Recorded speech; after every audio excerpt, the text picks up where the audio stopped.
আমরা এই মুহূর্তে দাঁড়িয়ে আছি সেই নাফ নদী, মায়ানমারের পাশে যে নদীটি আমাদের বাংলাদেশের সঙ্গে সংযুক্ত হয়েছে সেটি হচ্ছে নাফ নদী। এখানে এই মাছ ধরার ট্রলারগুলোতে তারা প্রচুর মাছ ধরে। এই মাছগুলো এখান থেকে সারা বাংলাদেশে বিভিন্ন জায়গায় চলে যায়।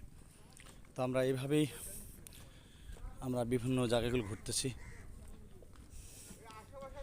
আপনারা এরকম জায়গাতে বেড়াতে পারলে খুব ভালো লাগবে। আমরা খুব এনজয় করছি। এখানে অনেক দর্শনার্থী, সবাই মিলে আমরা সেই প্রাকৃতিক সৌন্দর্যগুলো, সেই দ্বীপের যে বিভিন্ন দৃশ্য সেগুলো অবলম্বন করতেছি। আপনারা এরকম জায়গাতে আসবেন।